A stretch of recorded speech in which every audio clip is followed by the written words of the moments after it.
Hello. Hi, everyone. I'm Kia. I've worked at Gnosis for the last 4 years since 2017, and I'm co-lead of the Gnosis Guild project, which was conveniently spoken about in a prior presentation.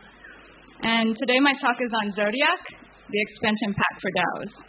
And excitingly, I'll do it without my speaker notes. So it's really nice to be at a DAO-themed conference and see a ton of familiar faces and a bunch of new ones. And I was looking up the other day DAO ecosystem graphics from 2019. I was really pleased to see this one from about 2.5 years ago, where we had legends like the Genesis DAO, DAOstack, and we had hundreds of Aragons deploying, and it was just the beginning of Moloch.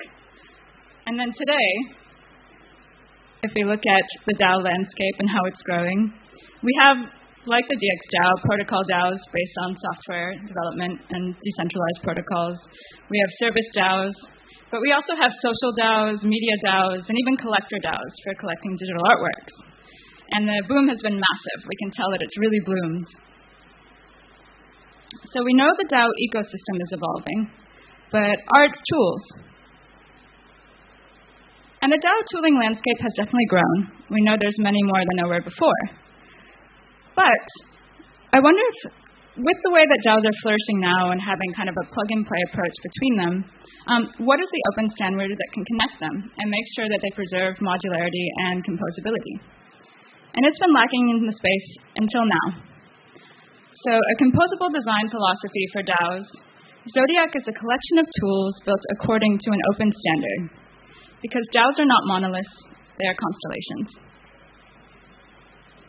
And Zodiac launched with 4 tools built by our team, Gnosis Guild: Exit, Delay, Reality, and Bridge. And these are accessible from the Zodiac app on Gnosis Safe, where you can equip and stack Zodiac mods natively. However, more than a collection of tools, Zodiac is an open standard which anyone can build on to ensure DAO interoperability, and to ensure that their platform can connect to other DAO platforms and other DAOs in the space. And each tool adheres to the Zodiac open standard, which consists of avatars, modules, modifiers, and guards. And the entire collection of tools fully encompass, which will soon be available through the Gnosis Safe app. Of course, Gnosis Safe. So we embrace Gnosis Safe as a powerful, extensible, and programmable account standard. However, all of our tools are framework agnostic, meaning that they can be plugged into any programmable account standard that implements the iAvatar interface, or the iAvatar Solidity file. On top of this, we have mods built by other teams as well, like the Safe Minion mod, developed by DAOhouse, which allows the Moloch DAO to control any Gnosis Safe treasury based on the outcome of proposals. We also have Sila, developed by TokenWalk, who've now joined as a partial member of the Gnosis Guild team. And this module allows avatars to operate with trustless tokenized DGov, similar to Compound or Gitcoin. And it also enables DAOs to choose from various on-chain voting methods that best suit their needs, as well as in the future more abstraction that allows different governance processes based on different teams within a DAO. And finally, we have guards as a category as well. And the first is scope, which allows an avatar, account, or module to limit the scope of the functions with which it can interact. This enables a DAO to define granular permissions for different control mechanisms and to implement security best practices as you decentralize. And so all of these tools sound great in the abstract, but we can walk through one example in practice. And on a common trajectory today, a DAO begins as a squad with an idea, a small, coherent, trusted team. And the DAO initially begins as a Gnosis Safe multisig with 4 out of 6 signers. And while decisions in a group chat kind of suffice for a little while and have a really special and formal quality, eventually they decide they would like to expand their community. And to do this, they launch a token. And with this, they also launch a snapshot space to keep track of formal decisions. And in coincidence with launching a token, they also equip the exit module from the Zodiac app, which basically mimics Moloch DAO's rage quit function, allowing someone to redeem the proportional share of assets from a Gnosis Safe based on an ERC token. It could be a governance token. And they can set up the module directly from the Zodiac app on Gnosis Safe.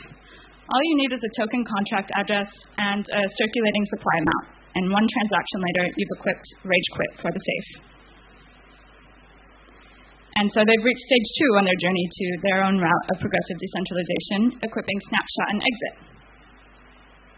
However, through their token-enabled Discord, gradually, many different centers of activity grow for their DAO. And they decide that having one small team of 6 signers on a Gnosis safe limits the activity that their decentralized organization can do, as well as requires too much trust in initial members. For this reason, they decide to equip the reality mod. So the reality mod, some of you might know as kind of formerly SafeSnap, which basically takes off-chain votes, whether Snapshot or Discord, any format you'd really like, and puts them on-chain via the Reality ETH Oracle. And you can equip it directly from the Gnosis Safe from the Zodiac app with the Reality mod, and it guides you through the work of building a template for the Oracle, as well as a cooldown time, expiration, and a minimum bond for the escalation game-based Oracle on which it's built, called reality.eth. And after you've configured the Reality mod from the Gnosis Safe, you can head on over to your Snapshot space and add the SafeSnap plugin. This connects directly to the Reality mod on your Gnosis Safe.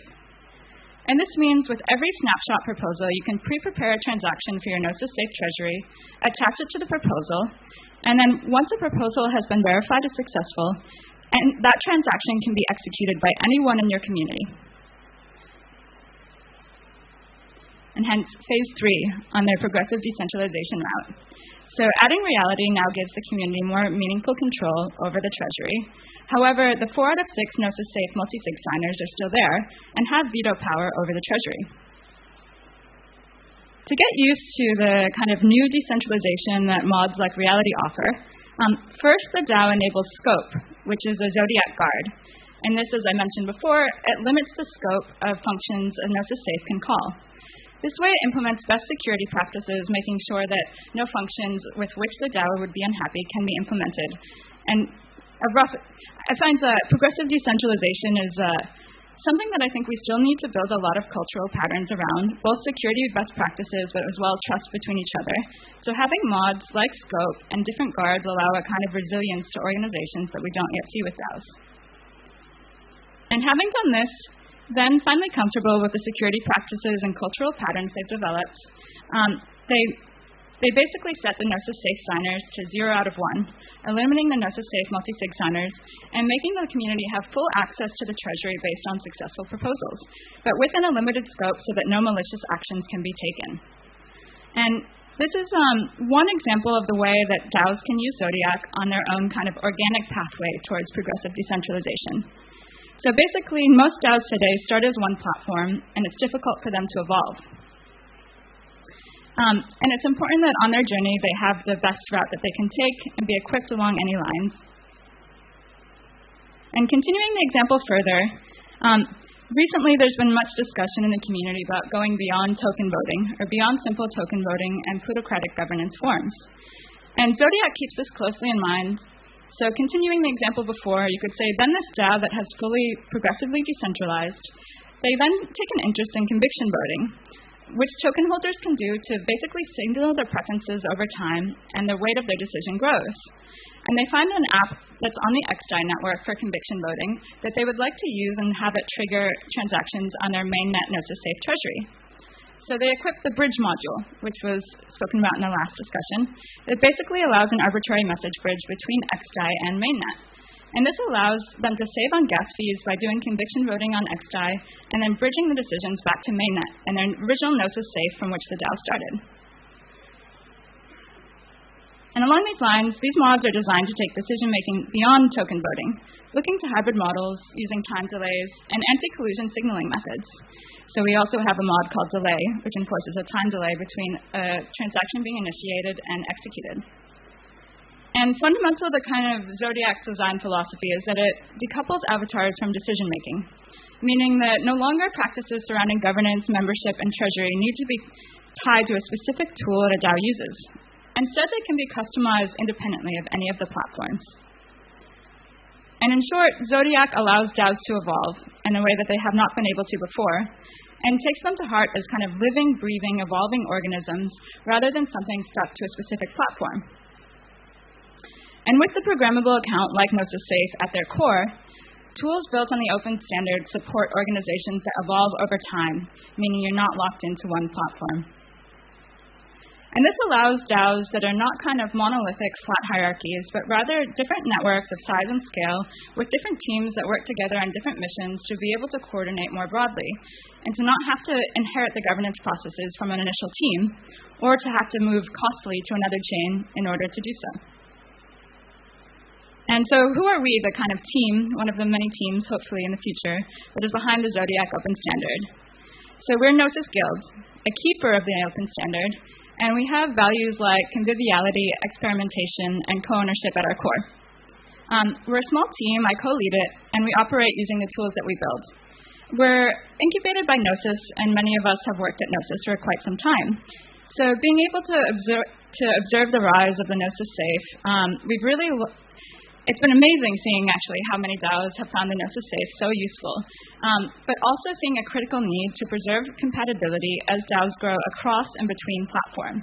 And hence, both in our own practice with Gnosis DAO and in building the Gnosis Safe, it's become clear that a toolset like Zodiac is needed, and also the future of decentralized organizations. Because with Web3, we don't need to replicate the Web 2 platforms of locked in all the use cases in one. Rather, we can link kind of modules, protocols, and tools together to customize the experience of what the web could be. And true to its philosophy, although Gnosis Guild is a keeper of the open standard, anyone can contribute to the Zodiac-compliant collection of tools by submitting a pull request on the repository by this QR code here or at this URL. And over time, we seek to progressively also decentralize Gnosis Guild's and Zodiac's work itself by distributing contribution, value, and other production that Zodiac produces. And in addition to this, we want to decentralize not only the development of Zodiac, but also its vibe.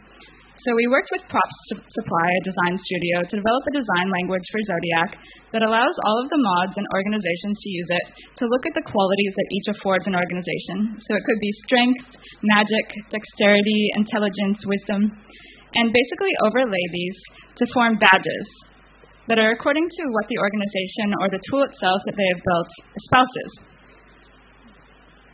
And in summary, composable tools like Zodiac create space for organizations to evolve, and a plug-and-play culture of modding, similar to Loot, where there's a sketch of a world and you can fill it in according to how you like. And access to tools, and particularly DAO tools, will be an important part of that future that we'd love to build with more people. So if you'd like, join us in the Gnosis Guild Discord, as well as check out our blog, gnosisguild.mira.xyz, where we publish think pieces on Web3, as well as the GitHub repo, where you can see what we've been working on, leading towards zero-knowledge voting and other tools. And thanks. Oh, and we have a workshop coming up immediately after this in that area, where we'll set up Safe Snap and Reality Mod. So for anyone who's interested, we would love for you to join. And thank you.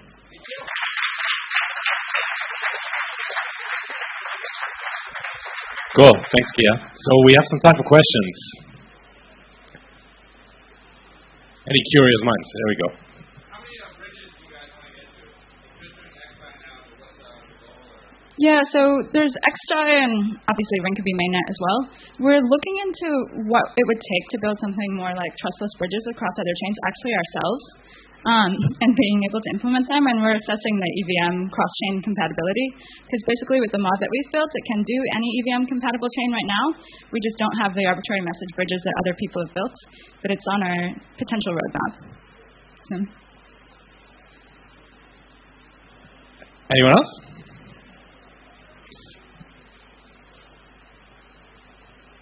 All right. Thank you, Kia.